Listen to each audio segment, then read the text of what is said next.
আর নোবেলজয়ী অর্থনীতিবিদ অমর্ত্য সেনকে হিয়ারিং এর জন্য নোটিশ পাঠানো হলো। সেখানে বলা হয়েছে যে আপনার পিতামাতার বয়সের পার্থক্য 15 বছরের কম, যা সাধারণভাবে প্রত্যাশিত নয়। আজকে শান্তিনিকেতনে তার বাড়িতে গিয়ে হিয়ারিং এর নোটিশ দেওয়া হলো নোবেলজয়ী অর্থনীতিবিদকে। কথা বলবো প্রতিনিধি ইন্দ্রজিতের সঙ্গে। ইন্দ্রজিৎ, আসলে এই যে বয়সের যে সমস্যাটা, অনেক সময় দেখা গেছে বিএলওর ভুলের জন্যই এই ধরনের ঘটনা ঘটেছে। এখানে কি কোনো কারণ এখনো পর্যন্ত পাওয়া যাচ্ছে? দেখো আমরা এখনো পর্যন্ত কিন্তু কোনো কারণ, তুমি যেমনটা বললে যে বিএলওদের ভুলের জন্য এই সমস্যাটা দেখা গেছে, যদিও এখনো পর্যন্ত কিন্তু কি কারণ, অর্থাৎ কি কারণে অমর্ত্য সেনের এই ভুলটা হয়েছে সেটা কিন্তু এখনো স্পষ্ট নয়। যদিও যারা এসেছিলেন, অর্থাৎ নির্বাচনের যারা আধিকারিকরা এসেছিলেন, তার সঙ্গে কিন্তু যে বিএলও অমর্ত্য সেনের ফর্মের বাইরে দিয়ে আসা থেকে শুরু করে সমস্ত কিছু করেছেন, তিনিও যদি এই বিষয়ে কিন্তু কিছু বলতে চাননি। কিন্তু আমরা যেটা জানতে পারছি 16 তারিখে, অর্থাৎ 16 জানুয়ারির মধ্যে অমর্ত্য সেন কিন্তু হিয়ারিং এ যাবেন, অর্থাৎ তিনি হয়তো সশরীরে যাবেন না, যেহেতু তার 90 বছর বয়স হয়ে গেছে এবং তিনি দেশের বাইরে রয়েছেন। তার জন্য তিনি কিন্তু অনলাইনের মাধ্যমে তিনি কিন্তু হিয়ারিং দেবেন। এবং তার যে বেশ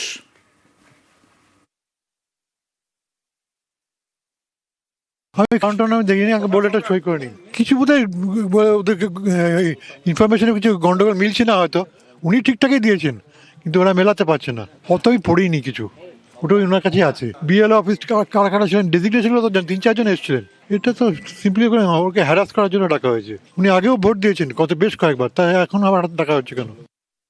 নোটিশে ওনারা যেটা একটা ভুল আমাদের দিয়েছেন, সেটা বলছে যে অমর্ত্য সেনের মায়ের সঙ্গে ওর বয়সের ডিফারেন্স 15 বছরের কম। অমর্ত্য সেনের যখন জন্ম হয় তখন অমর্ত্য সেনের মায়ের বয়সের সঙ্গে ডিফারেন্স ছিল 19 বছর 6 মাস।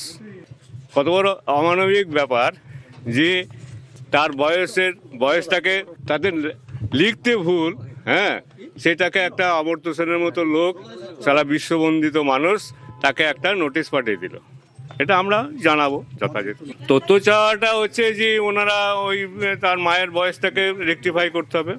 আর অমর্ত্য সেনকে হিয়ারিং এ ডাকা নিয়ে গতকালই কটাক্ষ করেছিলেন নির্বাচন কমিশনকে অভিষেক বন্দ্যোপাধ্যায়। সঙ্গে দেব, স্বামীর মতো সেলিব্রিটিদেরও হিয়ারিং এ ডাক নিয়ে আনম্যাপ করার চক্রান্তের অভিযোগ করেছিলেন অভিষেক বন্দ্যোপাধ্যায়।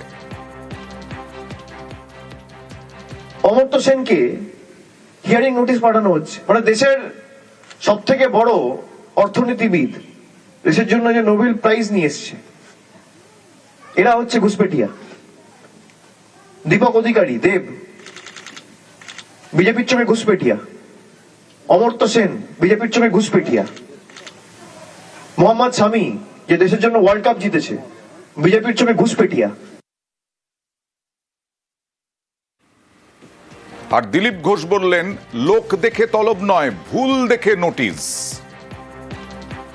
যেখানে নামের কোনো ভুল আছে, কিছু আছে, বা যারা ভোট টোট দেন না বহুদিন ধরে, সেই সব তারা যারা অনিয়মিততা দেখেছে, সেখান থেকে লোক দেখে করছে না, নাম দেখে করছে, ওরা পাঠিয়ে দিচ্ছে। আর বয়স্ক মানুষ যদি কেউ থাকেন, আমার তো বক্তব্য হচ্ছে তার বাড়ি গিয়ে ভেরিফিকেশন হওয়া উচিত। সবাইকে ডাকাতে হয়, কিছু লোক বসে র্যান্ডাম আর নোটিশ পাঠিয়ে দেয়। যারা পাঠাচ্ছে তারা তো কর্মচারী, তারা তো জানে না কাকে পাঠাচ্ছে। কিন্তু বিশেষ ক্ষেত্রে নির্বাচন কমিশনে দেখা উচিত, কোনো সমস্যা থাকলে বাড়িতে গিয়ে সংশোধন করে নেওয়া উচিত। নির্বাচন কমিশনের দেখা তো উচিতই, কারণ পক্ষাঘাতে আক্রান্ত দুজন, তাদেরকেও এসআইআর এ আসতে হচ্ছে এবং অ্যাম্বুলেন্সে বসেই তাদের হিয়ারিং হচ্ছে। পক্ষাঘাতে আক্রান্ত, প্যারালিসিস, অ্যাম্বুলেন্সেই 2 রোগীর শুনানি AEROর। পশ্চিম মেদিনীপুরের জেলা শাসকের দফতরে শুনানি। পালবাড়ির বাসিন্দা শেখ মনিরুদ্দিন, পশ্চিম মেদিনীপুরের একই এলাকার আলিমা বিবিও পক্ষাঘাতে আক্রান্ত। 7-8 বছরের দিকে স্ট্রোক হয়েছে ওদেরকে। হ্যাঁ, প্যারালাইজ আছে, ওরা হাঁটাফেরা করতে পারেনি, একজন সোজা হয়ে ঘুমাতেও পারেনি।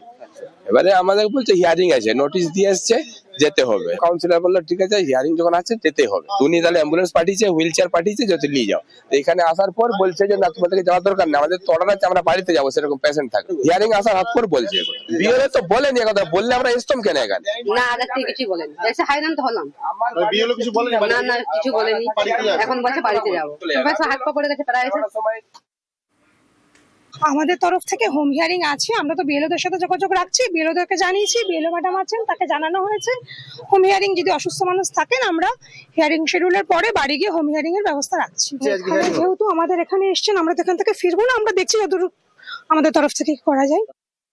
কমিউনিকেশনের অভাব কি স্পষ্ট নয়? এই ক্ষেত্রে প্রশ্ন উঠছে বারবার। বরিশায় দেখুন, বেহালা পূর্ব বিধানসভার অন্তর্গত বয়স্ক ব্যক্তি ভালো করে হাঁটতে পারেন না, দোতলায় হিয়ারিং, এই বাড়ির দোতলায় হিয়ারিং, শুনানি, দোতলায় হিয়ারিং এর জেরে বয়স্কদের সমস্যা।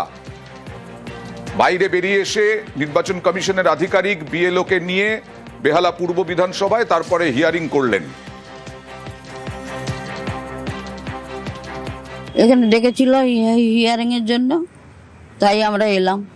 তো ওপরে তো লোক অনেক প্রচুর আছে। হ্যাঁ, অনেকক্ষণ ছিলাম। কষ্ট তো হচ্ছেই। হ্যাঁ, নিতে হলে সুবিধা হতো। পায়ে ব্যথা ট্যাথা, কোমরে টোমরে পায়ের, এই জন্য একটু হাঁটতে হাঁটতে অসুবিধা হয়, সিঁড়িতে উঠতে অসুবিধা হয়। 75। आपको चलने फिरने में दिक्कत हाँ होती हाँ है? दिक्कत होती है, पैर मेरे दुखते हैं बहुत, इससे मैं चल नहीं पाती, वही मुश्किल हो जाएगा थोड़ा सा। বেহালা পূর্ব বিধানসভা কেন্দ্রের পূর্ব Barishal Baidyapara girls high school, সেখানেই হেয়ারিং সেন্টার।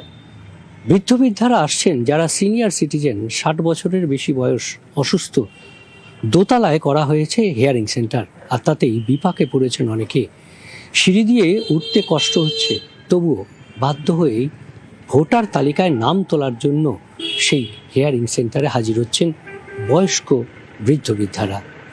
বয়স্ক নাগরিকরা হেনস্থার অভিযোগ তুলছে কমিশনের বিরুদ্ধে।